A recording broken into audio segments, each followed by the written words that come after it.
Alright guys, for the very first time on the channel, I'm going to be checking out Jim Crow and America's Racism Explained. On this channel, I've been doing a lot of going back in time. Me being a Gen Zer, with a very curious mind, I like to go and check out how some of these things used to work. I'm very curious to see how things are going on, especially before I was born. I think part of that is because, you know, like I have this like fascination with like understanding how things are. Like I always try and find the logic behind things. I don't know if this video is going to be exactly a great representation of what the Jim Crow laws are about. So if you guys want to check out some other videos instead, then also let me know that in the comments below. But look, with that being said guys, let's get straight into this video. Let's go!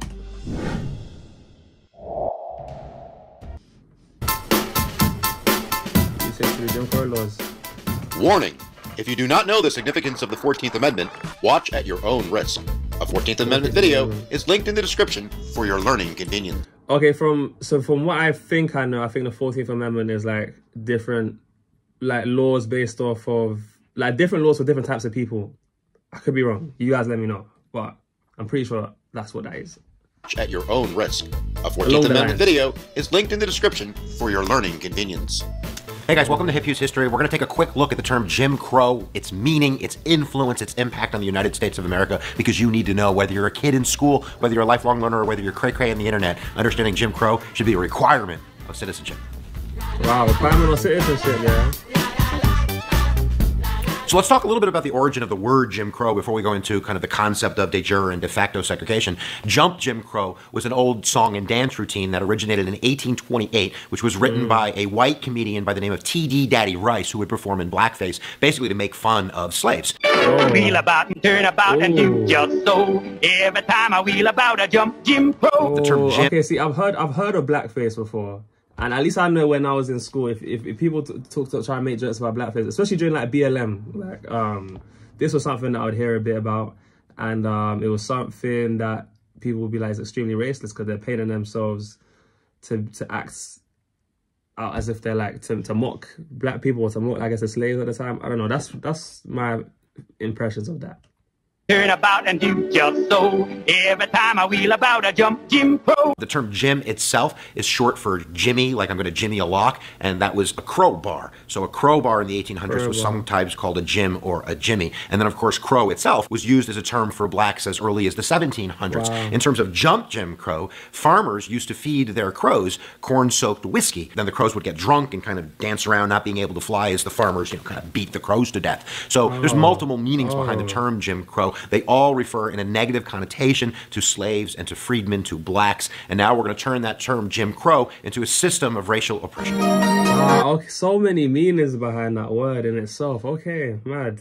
Mr. Crow is born. So Jim Crow laws, and that would be Segregation Day Jury, meaning that by jurisdiction, local and state ordinance, and we're also going to talk about federal ordinances, which mandate by law segregation. Now, early on, right after the Civil War, and that's where we're going to start in 1865, we still had those southern governments that were being controlled by kind of Confederate forces. So those southern white Democratic-dominated legislatures would pass something called black codes right after the Civil War that severely limited the rights of these new freedmen. And most of these black codes were based on vagrancy laws, where if you were black, you had to prove that you had a job, and that job was recognized by whites. And if you couldn't do that, you would be forced into labor. You could be put in prison and then kind of, you know, leased out to people in order to do jobs. So many historians... Oh, damn. And he said he was based off of what? Like vagrancy laws or something? These black codes? But okay, I mean, that sounds like, yeah, different rules for different, you know, for black people. And... It started after the Civil War, okay? Does the Civil War have something to do with, I don't know, I could be reaching here, but I don't know, is the Civil, you know how you guys have Thanksgiving in America? Is that have something to do with this Civil War? I don't know, but you guys let me know. New freedmen, and most of these black codes were based on vagrancy laws, where if you were black, you had to prove that you had a job, and that job was recognized by whites. And if you couldn't do that, you would be forced into labor. You could be put in prison and then kind of, you know, leased out to people in order to do jobs. So many historians have called black codes slavery by another name. But that's going to change during Reconstruction, because starting in 1867, the Republican-dominated Congress is going to basically mandate through the enforcement of the 13th and 14th and 15th Amendment the military occupation of the South. This is the period period of history from basically 1867 to 1877, about a decade, called Reconstruction. And during Reconstruction, the black codes were eliminated, and for the most part, African Americans were allowed to vote. And you did have African Americans that were elected to high office. You had governors. There was a African American senator. There were African American state legislators. So it was kind of working, but of course, it's all being held together by military occupation. And then there was an incident in Louisiana in 18... Okay, so it seems like 1867 to 77 things seem to like turn around a bit. Okay, but I guess this video is still like another 15 minutes, so I'm guessing that wasn't the end of it.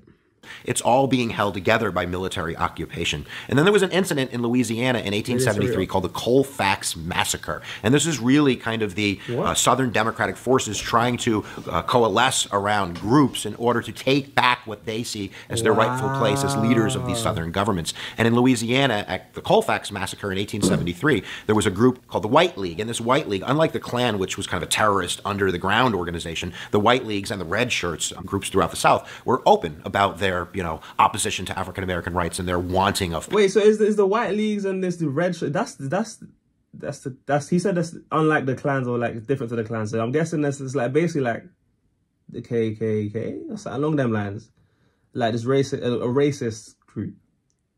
Interesting. Groups throughout the South were open about their, opposition to African American rights and their wanting of power. So at Colfax, this White League basically attacked a courthouse that was being held by Republican forces. And we basically have a mini civil war at Colfax. We ended up having about 150 African Americans that were murdered, maybe more. We're not really sure about mass graves and people that were thrown into the river and such. But that culminated in a federal trial with the conviction of some of those people who did that based on the 1870 Enforcement Act, saying that Congress is going to have the ability to prosecute people that are violating the rights of freedmen. In 1876, the Supreme Court comes out with a decision called United States versus Cruikshank. This is even then. I didn't realize. Obviously, this kind of stuff is going to get a little bit political, right? I mean, he's saying also so the Republican Party had the control over the states. Then you got the reenactment, and you have these people that didn't like that rebelled against that.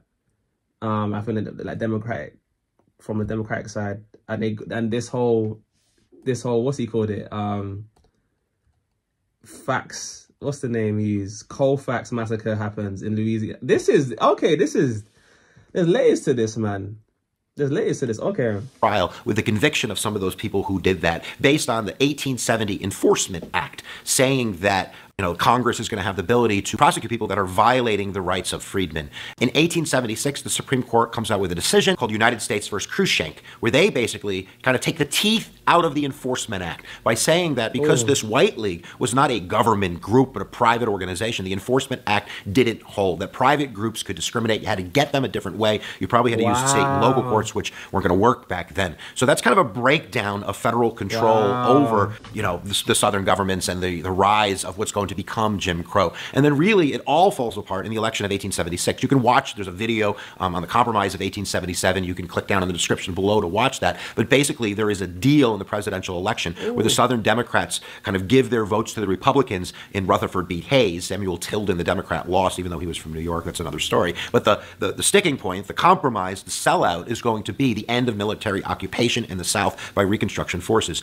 that they're going to be able to own their governments again. And this is really the beginning of the birth of Jim Crow and Segregation Day Jury down south. So let's take a look at some of the specifics of what Jim Crow laws we're talking about and how they're going to affect freedmen, African Americans in the South as they seek to claim the mantle of the American dream. Okay, this is deep. I'm probably going to have to do revise this a lot after as well and maybe check out some more videos, but there's a little bit of context here, some political unrest, some civil war stuff, and yeah, I guess, yeah. It's very political at the moment, and so far, okay, we still haven't gotten into the Jim Crow stuff yet. This is the stuff that kind of set the foundation, I'm guessing.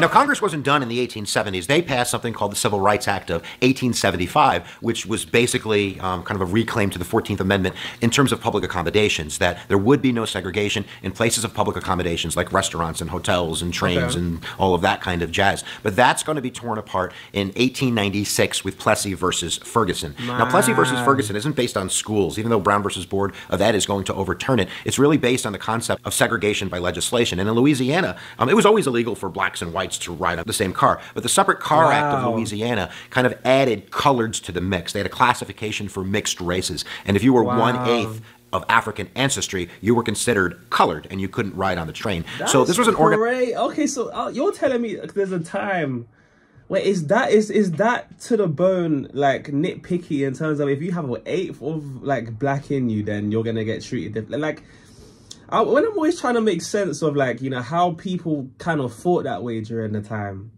like, I'm just thinking some deep-seated, like, maybe some superiority complex. Maybe there's an element of, I don't know, like, you're used to things being a certain type of way, and you don't want to change because it's benefiting you or whatnot. I don't know, but this is some different stuff, man. I mean, I grew up in a time now where it's like, I mean, you're always gonna get people that are like extreme, but like on a normal day-to-day basis, I'm not experiencing racism. Like, people aren't treating me differently because of how I look. At least that's not been my experience. If anything, I get more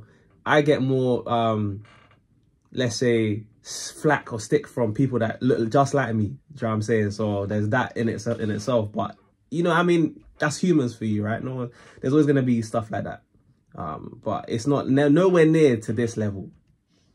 Of African ancestry, you were considered colored and you couldn't ride on the train. So this was an organized effort by the black and colored community to fight this new law. And Homer Plessy, who was 1/8 black, he was very of light complexion, kind of walked onto the train one day and he had to announce to the steward of the train his racial heritage because nobody could tell just by looking at him. Then he proceeded to sit down and get arrested, kind of in the spirit of Rosa Parks, which launched the court case Plessy versus Ferguson, where the court is going to... Wait, so he was like someone who was black but he looked white? He was very of light complexion. Kind of walked onto the train one day and he had to announce to the steward of the train his racial heritage because nobody could tell just by looking at him. Then he proceeded to sit down and get arrested, kind of in the spirit of Rosa Parks, which launched the court case Plessy versus Ferguson, where the court is going to end up saying separate is equal, that segregational laws are constitutional because they're still giving African Americans a seat at the table. It's just a separate table and it's an equal table. And of course, we all know that not to be true. So Jim Crow itself, in terms of Segregation Day Jury, is going to be the laws that are passed, which are going to segregate African Americans from whites. So following Plessy versus Ferguson, Segregation Day juries, so the things that actually been institutionalized, the things that have been put into the law. So this is where the Rosa Parks thing kind of stem from. I got so many questions, guys. I got so many questions. Like, this is like, I'm throwing myself into the deep end. I don't know much. So bear with me, guys. Like, you guys might be commenting down, correcting me on a few things. Please do that because, like, you know, this is my first impression of this stuff. Be the laws that are passed, which are going to segregate African Americans from whites. So following Plessy versus Ferguson, the South kind of has legislative and judicial authority to segregate, and they're going to do that rapidly by passing laws, Jim Crow laws, which are going to segregate not only the public schools, but libraries and hospitals and transportation and all of that jazz. The other big, huge Segregation Day Jury piece is going to be voting restrictions, and you only have to look at Louisiana to see the effect that Jim Crow is going to have on voting rights. We talked about this before. Louisiana had African-American representation. They were being elected to high office, you know, all the way up through the 1870s. By 1900, there's only a couple hundred African-Americans that are registered to vote. Only 0.5 of the African-American population had registered to vote that could vote. And in fact, in North Carolina, it was 0. No African-Americans registered to vote. How did they do this? They did this by passing a series of poll taxes, meaning that you had to pay to vote. And that got a huge majority of the African-American population from being able to vote because they simply couldn't afford it. And then they had literacy and comprehension tests where you had to put, you know, pen to paper and prove that you were smart enough to vote. Now, you might ask, well, there were certainly a lot of poor whites that couldn't read and write, so how did they get away with it? They had something called grandfather clauses, where if you could prove your ancestry and your grandfather voted, that you were allowed to vote. And of course, African Americans don't have that luxury because of slavery, so that's how they did it. And now that is a humongous, humongous thing, because that means that if African Americans can't vote, their interests are not going to be served. They're not going to be in any type of powerful situation where their voice is going to be heard. Their interests are going to be served. So they are literally going to get swept under the rug. And of course, we could also talk about the effect in terms of cultural... That's sneaky though. Like, these laws are so slimy. It's kind of like, oh yeah, no, we'll just put this in place, you know, for the, you know, people if they have certain situations, but conveniently, like, or inconveniently, it's like, that's not, because you just know that's not going to be the case for black people because they don't have ancestors like that could vote type thing. So it's kind of like just these dark kind of tactics in a sense that I feel like are going on here, but this is interesting stuff, man. They are literally going to get swept under the rug. And of course, we could also talk about the effect in terms of cultural, social, psychological effect on African Americans. I don't even want to talk about all of the lost opportunity, all of the poets we didn't get to read, all of the scientific inventions that didn't get invented, all of the books that weren't written, all of the songs that were never heard. Because of course, Jim Crow is putting a kibosh on that, because it's literally putting a plug in the hose of opportunity. I don't know if that analogy works, but I think that you get what I mean. Now, it's not just state and local. That's the majority of it. And we're not even talking about segregation de facto, just segregation by custom. And of course, in the South, this means, you know, calling everybody sir, you know, crossing the road if a white person is coming at you. There were even customs where if you pulled up to a stop sign, you had to let the white guy go, even if he got to the stop sign after you. I kid you not. And this is, of course, not just regulated to the southern hemisphere of the United States. We have segregation de facto in the North. We have... So there's segregation customs, like courtesy things that just are different with your... I didn't realize it was like that. I didn't think it was like that. Facto, you got segregation de jury or something like segregation de facto. This is... Stop sign. You had to let the white guy go, even if he got to the stop sign after you. I kid you not. And this is, of course, not just regulated to the southern hemisphere. Also, we don't have stop signs in the UK, I don't think, right? Yeah, we don't have stop signs. Like, it's more like a zebra crossing thing. But like, I was obviously when I was in America, you guys actually have to stop at a stop sign, even though there's no one there. But even then, like, that's just, like, the fact that it's different. That is... Wow, okay. Is coming at you. There were even customs where if you pulled up to a stop sign, you had to let the white guy go, even if he got to the stop sign after you. I kid you not. And this is, of course, not just regulated to the southern hemisphere of the United States. We have segregation de facto in the North. We have banking policies and housing policies and all kinds of different private customs, which are going to put African Americans in a different category in the North as well. But of course, it's more widespread in the South. We also have federal Jim Crow, federal segregation, and we're going to put the blame squarely on maybe one of the most racist presidents, a Democrat by the name of Woodrow Wilson. Even though Woodrow Wilson was the head of Princeton in New Jersey, and people tend to think of him as a progressive, he may have been a progressive in some respects, but he was born down in Virginia, you know, before the Civil War. So he's the first Southerner to be elected to the presidency of the United States since the Civil War. And one of his first things that he's going to do, he's going to segregate the federal workplace. He's going to segregate the Army. In fact, if you were applying for a position in the Wilson administration, you had to send a photo just to make sure you were of the right, you know, skin color. So Wilson and the Democrats are just as guilty as the Democrats in the South on a state and local level of kind of making this happen. So we talked a little bit. I just wanted to say, just because I'm noticing this commentator seems like he's a little bit getting emotional about this thing to a degree. So I'm just taking that of a pinch of salt of what he's saying. Like, obviously, my main thing, like, I'm a seeker of the truth, man. I'm a seeker of the truth. So obviously, he's gonna tell me how it was from just the things he's putting forward, but I'm also going to take a pinch of salt. I want to see some other information as well, like get in some more videos, and you guys comment down below so I can just, you know, build a better picture here, because this is my first introduction. So I remember doing a slavery video and people saying that wasn't a good insight. So, you know, I like to take these things with a pinch of salt. About, you know, Jim Crow in terms of Segregation Day Jury and a little bit of segregation de facto. There's lots more that we could talk about. And of course, the enforcement of at least segregation de facto, and I guess segregation de jury is happening through the use of terrorist organizations like the KKK, which are widespread throughout the early 20th century, which are going to use intimidation, humiliation, and violence to make sure that African Americans are put in their place, that they're not fighting back. But why don't we start talking about kind of the slow road to the end of this, you know, century Jim Crow system of racial oppression. Killing Mr. Crow. Killing. So we're going to get to the good stuff in a moment. We'll talk a little bit about kind of the civil rights movement as most people understand it in terms of Martin Luther King and Montgomery and Selma and all of the laws that are passed. But one of the earlier origins of the fight against Jim Crow and segregation occurs on the federal level. And there was an incident in 1946 called the blinding of Isaac Woodward, Jr., where a member of the armed services, an African-American, Isaac Woodward, who had just been honorably discharged, literally a few hours later, had an incident with the sheriff department where he was beaten to a bloody pulp, where he was basically blinded. And that caught the attention of the nation. And there were popular songs written about it. Woody Guthrie, one of my favorite musical peeps, wrote a song called The Blinding of Isaac Woodward. This caught the attention of the Truman administration, who forcefully went after the guys who did this, one of the sheriffs in the sheriff's department, the local police. They were then tried in a federal court in South Carolina where it happened. And of course, you know what happened. They were all found not guilty by an all-white jury. This probably... That's insane. So even though, like, from how he's saying what he's saying, yeah, they get tried in the South. I guess he was saying a place that the area that's known for more of these kind of, like, you know,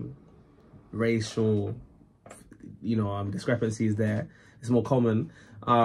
So Yeah, they blind a guy who served in the military for the country, and then they get away. That's insane. That's insane. That's an interesting story from what I'm hearing, man. That's crazy. And of course, you know what happened. They were all found not guilty by an all-white jury. This probably changed Harry Truman's approach. Immediately after that, he starts giving speeches to the NAACP. He puts civil rights on the radar, and he issues 2 executive orders, 9880 and 9881. And using his power of the presidency, he wipes away Wilson's action, desegregating the Army and desegregating the federal workplace. That's really the first big movement we have in terms of knocking down Jim Crow, and of course that's at the federal level. The southern states are going to be much slower to respond, so we're going to have, darn it all, a civil rights movement based on the concept of nonviolence. And of course most people associate this with Martin Luther King, the Baptist preacher from Alabama, who's going to be the spiritual leader of the civil rights movement. And of course that's going to really begin in Montgomery, Alabama in 1955 and 1956, where Martin Luther King, using what he's learned from kind of the teachings of Jesus and Mahatma Gandhi of nonviolence, to do the bus boycott, which is successful. It was successful. They desegregated the buses. They showed African Americans and progressive whites that they could use their power as citizens to boycott and to engage in civil disobedience in order to change the law. So that's eventually going to lead. Crazy. So okay, they boycotted the buses, and the fact that Martin Luther, I need to check out some Martin Luther King stuff, because I personally haven't seen anything from him, and I hear about it, but like I don't know the history, man. I don't know it. And so the way he was able to, by the sounds of it, just get people to just join forces together, like the black community to join forces together for public or for like a movement, and to actually affect change. Like that's insane, man. That's insane. He must have been a great speaker, man. Great speaker. But wow, galvanizing everyone like that. All this stuff is new to me, man. Engage in civil disobedience in order to change the law. So that's eventually going to lead, of course, we all know about the I Have a Dream speech in Washington in 1963. There's lots of skipping, guys, by the way. But that's going to result in the 1964 Civil Rights Act, the 1965 Voting Rights Act, court cases like the 1967 Loving versus Virginia court case, which is going to legalize interracial marriage throughout the South. And we're going to slowly start chipping away at Jim Crow through federal action and through Supreme Court decisions, not to mention the biggest one that I skipped, which is the reversal of Plessy versus Ferguson, the 1954 court case, Brown versus Board of Education, where the court is going to rule down that separate is inherently unequal, which is going to begin the process of desegregating schools throughout the South, not private institutions. That's going to happen through federal legislation, kind of a repeat of the Civil Rights Act of 1875 and the Civil Rights Act of 1964, which is going to use the Interstate Commerce Clause to kind of broaden the scope of ending segregation, so it's including public accommodations, hotels, restaurants, and such like that. That's going to be challenged in the heart of Atlanta Motel versus United States, where the court is going to upheld the Civil Rights Act of 1964, really striking down segregation in the southern hemisphere of the United States. And of course, that's going to be followed up in 1965 when King and the civil rights forces focus on voting rights. They get the 1965 Voting Rights Act, which is going to basically put voting registration and elections under an umbrella of federal oversight to make sure that these places that are discriminating aren't doing that as much, and African Americans are going to be able to vote again and start to participate in the American democracy. In 1968, we get the Federal Housing Act, which is of course addressing the housing discriminatory practices that are occurring out throughout the United States. And that's pretty much the end of big federal legislation to attack the heart of Jim Crow. Remember it, because it's true. Where your attention goes, your energy flows. We'll see you guys next time when you press your buttons. I like that little saying at the end, but where your attention goes, your energy flows. That is interesting, man. And yeah, I didn't realize he's talking about this kind of stuff with the segregation. This like kind of stuff was embedded in up until like the 1960s, around that. Like, so that's not even that long ago, man. And it's interesting to see how it's kind of, he broke it down. Like, obviously, I feel like I'm going to have to do a couple more of these kind of videos to kind of take it in, get a little bit more detail out of it. But this was my first time introduction into this kind of Jim Crow law stuff. Look, you guys let me know what you guys want to check out. Maybe some of the stuff I might have missed or I misunderstood. And yeah, man, let me know what you thought about what you had to say. Look, like I said, as always, man, like my main goal is to figure out the truth. I don't want to, like, even for me, like, you know, I've grown up in a time where, you know, a lot of people, you know, want to see things through the color of race, or, you know, I'll be told, you know, because you're black, you know, you have to look at things a certain type of way. And look, I personally don't believe that should be the case. And I think that kind of mindset doesn't help anyone, right? Like, it's, you know, if you continue to see this segregation through the way you go about the world, you're always going to continue to give yourself at a disadvantage, man. And I personally feel like, you know, at what point do you want to kind of just stop kind of having this kind of victim mentality and all this stuff? But yeah, so that's why I'm doing all this stuff. I want to learn about this stuff just so I can understand it a bit better. And you know, hopefully moving forward, you know, if I start seeing any signs of this kind of stuff going on, it's kind of like, well, I got a little bit more of the context, kind of understand how to go about something like this. I don't know, look, I'm just a curious brother, guys. Look, let me know what you thought of this video. Comment on the red heart if you made this point. And I love all you guys are watching all the way through. And let me know what other stuff you want to check out. But guys, look, with that being said, I've been your boy JayFlex. This has been Jim Crow and America's Racism Explained. And for those of you guys who made this point, you guys have been absolutely wonderful. And I'll see you guys in the next one. Peace.